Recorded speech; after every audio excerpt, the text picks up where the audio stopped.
والعاقبۃ للمتقین والصلاة والسلام علی سید الانبیاء والمرسلین وعلی آلہ واصحابہ اجمعین اما بعد اعوذ باللہ من الشیطان الرجیم بسم اللہ الرحمن الرحیم قل بفضل اللہ وبرحمتہ فبذلک فلیفرحوا صدق اللہ العظیم وصدق رسولہ النبی الکریم الامین ان اللہ وملائکتہ یصلون علی النبی یا ایہا الذین آمنوا صلوا علیہ وسلموا تسلیما الصلاۃ والسلام علیک یا سیدی یا رسول اللہ۔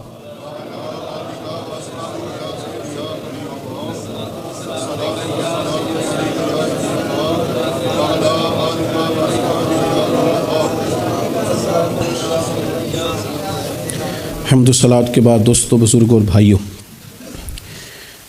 انسان اپنی زندگی میں جیسے جیسے شب و روز طے کرتا ہے، بہت سارے مواقع زندگی میں اسے دیکھنے نصیب ہوتے ہیں۔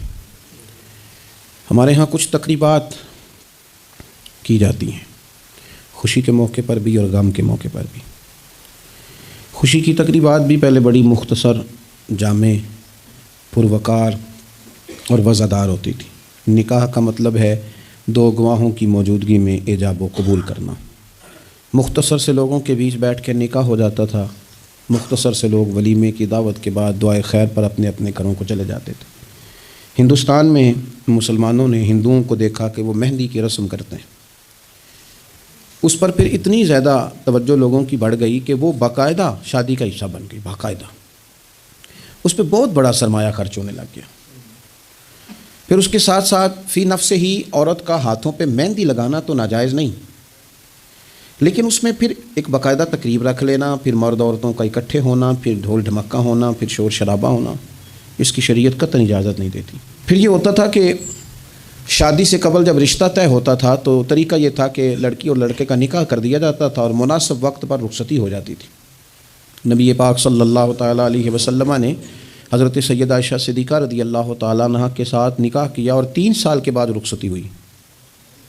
چلیں بعد میں لوگوں نے اگر نکاح نہ کیا تو پھر کہا کہ نسبت طے کر دی ہے۔ یہ بڑا سونا، اچھا، صاف ستھرا فکرہ تھا۔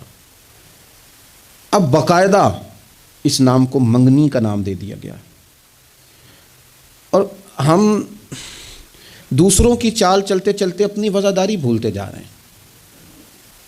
دیکھا دیکھی نا لوگوں کی، دیکھا دیکھی۔ میرج ہال کا تصور صرف اتنا تھا کہ اب آبادیوں میں جگہ موجود نہیں ہے تو باقاعدہ ایسے ہال بنا لیے جائیں جن میں نکاح آسانی سے ہو جائے، لیکن اب تو مہنگے سے مہنگا ہال، اس میں پھر سہولیات، پھر اس میں آسانیاں، پھر کھانے کی بھرمار اور مختلف ڈشیں۔ یہ سوائے اپنے اوپر بوجھ ڈالنے کے، امیر بوجھ ڈالتے ہیں، غریبوں کو پریشان کرتے ہیں، ان کے بچے دیکھا دیکھی اس چکر میں پڑ جاتے ہیں، حالات سنگینی کا رخ اختیار کر جاتے ہیں۔ منگنی باقاعدہ میرج ہال میں ہونے لگ گئی۔ اللہ تعالیٰ معاف فرمائے تو وہاں بھی مردوں عورتوں کا اختلاط ہے۔ باقاعدہ ابھی اس کا نکاح نہیں ہوا، وہ تو غیر محرم ہے، اس کو انگوٹھی دی جاتی ہے پہنانے کے لیے، اور لڑکا لڑکی کے ہاتھ میں انگوٹھی پہنا رہا ہے۔ ناراض نہ ہونا، حاجی صاحب بھی کھڑے ہوتے ہیں، نمازی صاحب بھی کھڑے ہوتے ہیں، وہ صاحب بھی کھڑے ہوتے ہیں جو مذہبی تقریبات میں آگے آگے دکھائی دیتے ہیں، لیکن یہاں دین ہی نہیں یاد آ رہا۔ کوئی شخص کلام کرنے کو تیار ہی نہیں ہے کہ میاں یہ تو حرام ہے، حرام ہے، اشد حرام ہے۔ جب تک ان کا نکاح نہیں ہو جاتا یہ ایک دوسرے کے لیے محرم نہیں ہے، لیکن کوئی روکنے والا نہیں۔ تقریبات بڑھتی گئیں، بوجھ بڑھتا گیا، بہت بڑا سرمایہ۔ ویسے بھی مسلمان نے کوئی، اس کی تو زندگی بڑی بامقصد ہے، اس نے کوئی یہاں الجھ کے تو نہیں نہ رہ جانا۔ پھر اور باتیں بڑھی، سالگرہ ایک پورا وتیرہ اختیار کر گئی ہے، گھروں کے اندر سرایت کر گئی ہے سالگرہ، ایک پوری تقریب بن گئی ہے، ایک پورا خرچہ لے گئی ہے وہ۔ کیا مسلمان اتنے اپنے آپ کو فضول سمجھنے لگے ہیں معاذ اللہ کہ وہ فارغ ہیں جس کام میں جس کو جو مرضی ایک ماحول بناؤ، اور پھر چلتے طرح طرح کی تقریبات اور طرح طرح کے، یہ فلانا جشن بہاراں آ گیا ہے تو یہ اپریل فول آ گیا ہے تو یہ بیماری نیو ایئر نائٹ کی آ گئی۔ میں نے رات بھی کہا تھا، جس قوم کی بچیاں کشمیر میں روز روتی ہوں وہ جشن منائے گی سڑکوں پہ نکل، جن لوگوں کے بھائی برما میں کاٹ دیے جاتے ہوں وہ جشن منائیں گے۔ او خدا کے بندو، لوگوں نے تو تنقید کر کے چپ کر گئے، تنقید کر کے دیکھو جی عرب شریف والوں نے وہاں سینمے کھلوا دیے، تم تو تنقید کر کے چپ کر گئے نا. یہ وہ مقام کرب ہے، یہ وہ مقام خوف ہے. جب عرب کی دھرتی پہ عورتیں ناچیں گی تو مجھے بتاؤ نا امام حسین کے دل پہ کیا گزرے گی، امام حسن کو کیا اس سے اذیت پہنچے گی. آپ کو پتہ ہے سیدہ پاک کو کتنی تکلیف ہوگی، مولا کائنات کو کتنی ہوگی، عثمان غنی کو، فاروق اعظم کو، صدیق اکبر کو. تمہیں پتہ ہے یہ عرب کا ملک کسی ایک شخص کی حکومت کی جگہ نہیں ہے، یہ کسی خاندان کا نہیں ہے، کسی قبیلے کا نہیں ہے، کسی سیاستدان کا نہیں ہے.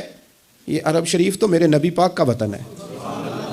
اس وطن میں جب گانے باجے ہوں گے، ڈھول ڈھمکے ہوں گے، تماشے ہوں گے، حضور کے قلب نور کو کتنی تکلیف ہوگی. اور ہم ہیں کہ مذاق بنا ہوا ہے. کہاں ہیں وہ لوگ جو روز کہتے تھے موویاں بنا بنا کے غریب لوگوں کو پکڑ کے کہتے تھے یہ فلانی غلط حرکت کر رہا ہے، یہ فلانی. تمہارا فتویٰ غریب کے حق میں اور ہے اور امیر کے حق میں اور ہے. اب بھی تو کوئی 2 ویڈیو بنا دو نا کہ یہاں یہ ظلم ہو رہا ہے. اور جب سال گزریں تو قومیں اپنا حساب کرتی ہیں. اور میرا اور آپ کا سال وہ گزر رہا ہے جہاں قرضہ زیادہ لے لیا گیا ہے، جہاں قومیں گروی رکھی جا رہی ہیں، جہاں ہمارا ہر پیدا ہونے والا بچہ مقروض پیدا ہوتا ہے. لیکن مزاج بن گیا نا بس مناؤ، جو ملتا ہے اسے مناؤ. یہ کس نے شوق پیدا کیا ہمارے بچوں کے اندر روز شادیوں پہ جانے کا، تیار ہو کے جانے کا؟ کس نے شوق پیدا کیا؟ بڑوں نے. نہ مانے بزرگ، بڑوں نے شوق پیدا کیا. ہم نے ابلاغ اس طرح کا کیا، او کدی کدی موقع آنا ہوں ہے ہن اتنے بھی نہ جائیے، ورنہ ہمارے بچوں میں شوق کبھی نہ آتا. ہم نے ابلاغ کیا ہے، ہم نے توجہ دلائی ہے. بچے چھٹیاں کر رہے ہیں، یہ ہم پریشان ہیں ان دنوں میں. پیپر بچوں کے قریب ہے مدرسے کے، اور چوتھے دن کو بچہ درخواست لے کے آ جاتا ہے فلانے کی شادی ہے، فلانے کی شادی ہے. میرے ابا جی کہا کرتے تھے، تھوڑے سے ہم بڑے ہوئے تو ابا جی شادی پہ جانا ہے تو کہتے تھے جوان منڈے دا کی کام ہے ویاہ تے جانے دا. ہم جائیں گے نا تمہاری اماں جائے گھر رہو آرام سے. ہمارے پرانے بزرگ اس طرح کی تربیت کرتے تھے، کہتے تھے تمہارا مطلب کیا، اس شادی پہ تم نے کیا کرنا. اور یہاں سارا کام ہی بچے اور بچیوں کو دے دیا گیا. بچے اور بچیوں کو اور تیار کر کے نہیں جاتا. کسی خاص جگہ پہ کوئی مجبوری ہو جائے، قربت اتنی زیادہ ہو کہ رہا نہ جائے، تو کبھی نکاح پڑھانے کے لیے جاؤں نا تو بس میرے کانوں سے آواز ٹکراتی نہیں، لیکن میں سمجھ جاتا ہوں کہ کیا باتیں گونج رہی ہیں. اور پردہ ہی کر لو تھوڑا سا. وہ کہتے ہیں پردہ، یہ بچی کے نکاح کی مووی نہ بنی تو فلم ہی نہیں مکمل ہوگی. اس خوشی کے موقع پر بھی آپ یہ کہہ رہے ہیں کہ لو جی پردہ کرو اور دوپٹہ لو، تو اتنے پیسے دیے وہ بیوٹی پارلر والے کو، وہ کدھر جائیں گے؟ کون ہیں یہ لوگ سارے؟ میں اور آپ نہیں ہیں، ہم ہی تو ہیں یہ سارے. یہ کس پر تنقید کر کے ہم چپ کر گئے ہیں؟ ہم سارے خود ہیں، اور ہم سب مل ملا کے اس سوسائٹی کا حصہ بنتے جا رہے ہیں. اب تو بھائی وہ مہنگے میرج ہال کے اندر جب میرج ہال لیا جاتا ہے تو ایک سمت عورتیں، ایک سمت مرد، اور بیچ میں پردے کا بندوبست بھی نہیں کرایا جاتا، چونکہ یہ تو دکھیا نوس لوگ ہیں جو پردہ کراتے ہیں. وہ کہتے ہیں لو اتنی تیاری کی، کپڑے دکھانے کس کو ہیں؟ تم پردہ کرا رہے ہو. خدا سے ڈریں. مسلمان ان ابس کاموں کے لیے نہیں ہے. تو اونچے مقاصد کے لیے آیا. تو دیکھنا تیری تو بڑی عظمت ہے. کنتم خیر امۃ اخرجت للناس تأمرون بالمعروف وتنہون عن المنکر. تجھے تو بھیجا تھا کہ تو دنیا میں خیر عام کرے گا، برائی کا ہاتھ تھامے گا. تو کہاں الجھ کے رہ گیا؟ اپنی تقریبات پر تھوڑی توجہ دیں. ایک تو یہ خوشی کی تقریبات، پھر ایک غم کی تقریبات. میں نے اپنے کانوں سے سنا ہے کل 10ویں کا اعلان اکٹھا کرا دیا گیا، اور یہ ٹھیک کیا جاتا ہے، ایک ہی دن میں دونوں اصال ثواب کی تقریبات ہو جائیں. اس کا اصل اصال ثواب ہے. اصال ثواب کیا ہے؟ اصال ثواب یہ ہے کہ آپ کو دعا کرنی ہے جانے والے کے لیے، کچھ قرآن مجید پڑھ کے، کچھ اذکار پڑھ کے، کچھ وظائف پڑھ کے اس کی روح کو اصال کرنا ہے. اتنا مقصود ہے.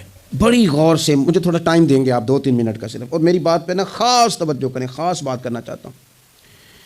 اگر اس میں کھانا پکانا ہے نا تو آپ نے کھانا اس لیے پکانا ہے کہ غریب کو، مسکین کو کھانا کھلائیں گے، اور جو ثواب اس کا ملے گا وہ بھی جانے والے کی روح کو ملے گا. لیکن اگر آپ اس میں دعوت پکا لیں، دعوت رشتہ داروں کی، یاروں کی، وہ تو بھائی دعوت ہے.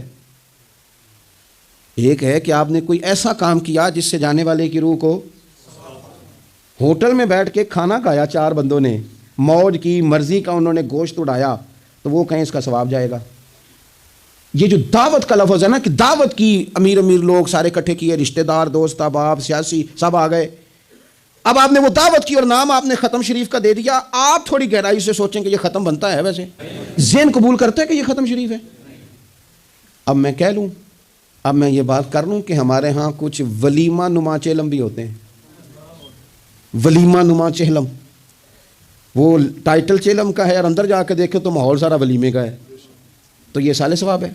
آپ بتائیں ذمہ داری سے کہ یہ سال ثواب ہے؟ آپ غرباء کی دعوت پکائیں گے، غریبوں مسکینوں کی، ان کی دعوتیں اعلیٰ حضرت بریلوی رحمۃ اللہ نے لکھا ہے جائز نہیں ہے دعوت کرنا اس طرح، ہاں آئے ہوں کھانا کھا جائیں، فی نفس ہی رشتہ داروں کو کھانا کھلانا دعوت کھلانا ثواب ہے، لیکن ختم کو چیلم کو 10ویں کو دعوت بنا لینا یہ درست، ویسے ان کو دیں آپ ثواب ہے۔ لیکن ہمارے ہاں تو مطلب عجیب سا ایک ماحول ختم شریف، یعنی کل 10ویں کا اکٹھا اعلان ہو گیا، میں موجود تھا تو کہنے لگے ویکھو انہیں پیسے لگے جے بچانا، خدا کے بندو یوں تو نہ کرو۔ ایک ان کا والد چلا گیا، والدہ چلی گئی، کوئی عزیز چلا گیا، اور دوسرا یہ کہ آپ یہ بتائیں گھر سے روٹی نہیں ملتی صرف ختم کی ملتی ہے، اتنی چھوٹی سوچ کون پیدا کرتا ہے؟ یہ تو ماحول میں ہی ایسی باتیں نہیں ہونی چاہیے۔ میں آپ کو کہہ رہا ہوں، میں مولوی صاحب ہو کے مسجد کا خطیب ہو کے، حالانکہ چیلم پہ ڈیوٹی مولوی صاحب کی ہے، ان کو تو موقع ملنا ہے 10ویں کا بھی، چیلم کا بھی، کل کا بھی، لیکن مولوی کا بھی تو کل ہونا ہے نا، اسے بھی تو خیال کرنا چاہیے کہ جو چیزیں درست ہیں صرف اتنی درست ہیں، حد بندی سے باہر جائے تو چیز ٹھیک نہیں رہتی۔ اس لیے ان تقریبات کو بھی یقین کریں۔ کل شریف پہ ماحول دعوت کا نہ ہو، میں آپ کو ذمہ داری سے کہتا ہوں، کسی کا باپ فوت ہو جائے تو جتنی اچھی دعا وہ مانگ سکتا ہے، درد سے اتنی کوئی اور نہیں مانگ سکتا، لیکن وہ تو دعوت پکا رہا ہے نا، وہ تو دیگوں پہ ہے، وہ تو ٹینٹ کا سامان اکٹھا کر رہا ہے، وہ تو ترتیب لگا رہا ہے۔ اور میں ذمہ داری سے کہتا ہوں، کل سے پہلے 10ویں کے بعد، چیلم کے بعد بیٹوں کی لڑائی ہوتی ہے کہ خرچہ زیادہ آیا، تم حصہ نہیں پورا دے رہے، یہ سال ثواب ہے؟ تیرے ذمہ 25,000 ہے، تیرے ذمہ 30,000 ہے، یہ سال ثواب ہے؟ یہ غلط چیز ہے، کیونکہ آپ ایک ماحول ہے دعوت کا، ایک ماحول ہے دعا کا، ان دونوں میں فرق ہے۔ جہاں دعا کا ماحول ہوگا نا، وہاں نہیں یہ ٹینٹوں کا چکر، روٹیوں کا چکر، یہ آنے جانے والوں کا چکر، میرج حال، وہاں نہیں، وہاں تو لوگ قرآن شریف پڑھیں گے، وہاں تو گھر والے بھی بیٹھ کے تسلی سے تسبیح کریں گے، اور پھر تسلی سے آنسوؤں سمیت رب کی بارگاہ میں دعا کریں گے۔